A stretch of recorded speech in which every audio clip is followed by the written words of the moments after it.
The rain poured relentlessly on the empty highway when Officer Daniels spotted two small figures trembling in the distance. His canine, Shadow, stiffened, growling low as if sensing danger. Twin girls, one crying, the other motionless, lay stranded in the storm. What he uncovered next would haunt him forever. The rain fell in relentless sheets, drumming against the windshield of Officer Daniels' patrol car as he drove slowly down the lonely rural highway. Beside him sat Shadow, his loyal German shepherd. Canine partner, ears perked, alert even in the downpour. Daniels scanned the road ahead, his wipers barely keeping up with the storm. This stretch of highway was usually deserted at night, and in weather like this, it was almost ghostly. He leaned forward, squinting through the rain, when something caught his eye, a faint, shivering movement in the distance. Two small shapes, almost swallowed by the storm. Shadow suddenly growled, a low rumble deep in his chest, his gaze fixed on the figures ahead.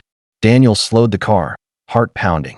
As he approached, the scene sharpened into chilling clarity. Two little girls stood in the middle of the rain-soaked road. One was sobbing uncontrollably, her small hands wrapped around herself for warmth, while the other lay motionless on the slick asphalt. Their hair was plastered to their faces, their pajamas clinging to their tiny bodies. Officer Daniels slammed the car into park and leapt into the storm, his boots splashing in the rising puddles.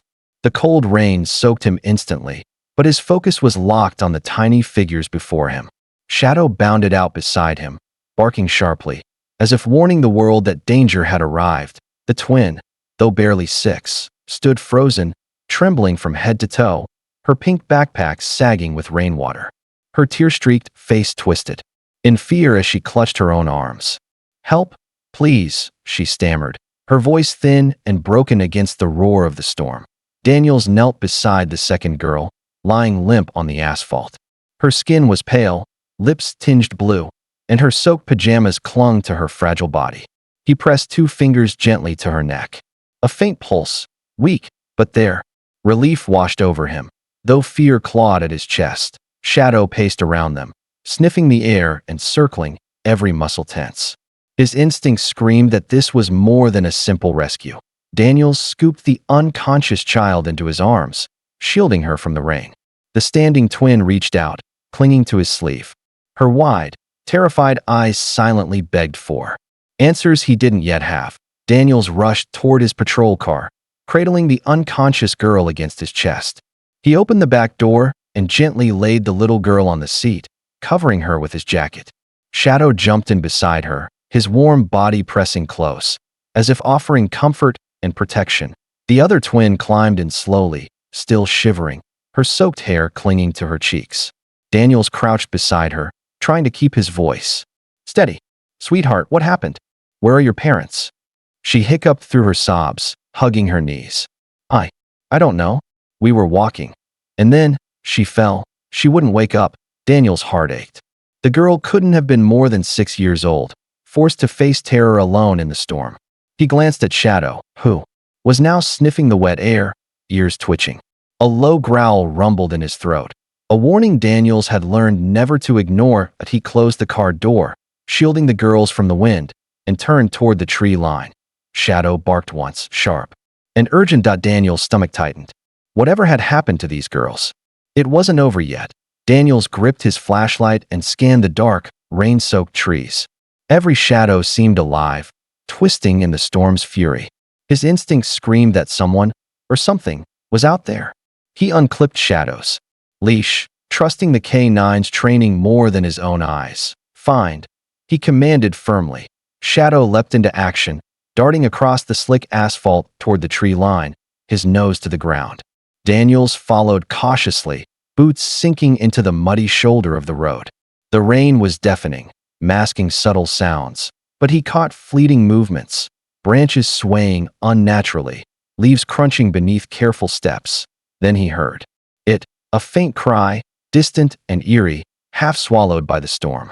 Shadow froze, ears sharp, and let out a single bark. Daniels pushed forward, heart pounding. His flashlight beam cut through the rain and illuminated something that made his blood run cold. A small, tattered teddy bear, lying in the mud. He picked it up slowly, fingers trembling. If the twins were alone, why was there a trail leading into the woods? He raised his voice over the rain. Police. Is anyone there? Only the wind answered. Suddenly, Shadow growled, low and deep, hackles rising as he stared into the darkness. Daniels lifted his light and saw the unmistakable silhouette of a man standing still between the trees, watching them. For a tense heartbeat, the figure didn't move. Then, in a blink, it vanished into the forest. Daniel's pulse thundered in his ears as he sprinted after the figure, his flashlight beam slicing through the downpour. Shadow lunged ahead, barking ferociously, splashing through the mud and water. Branches whipped against Daniel's arms and face, but he didn't slow. Whoever that man was, he had to be connected to the terrified twins. The forest closed in, the trees forming jagged silhouettes against the lightning-lit sky. Daniels caught a glimpse of movement, a shadow darting between the trunks. Police.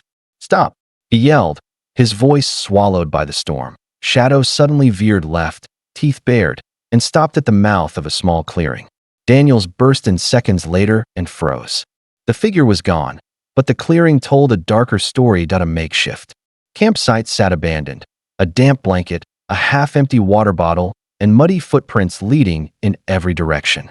Near the blanket lay a small pair of rain boots, far too tiny for an adult. Daniels felt a chill that had nothing to do with the rain. Someone had been keeping children here. Lightning flashed again, illuminating claw-like scratches etched into a nearby tree, as if someone had dragged something, or someone, past it. Shadow sniffed the ground furiously, circling the clearing. Then he stiffened and began barking toward a narrow path leading deeper into the woods. Daniels swallowed hard, adrenaline surging.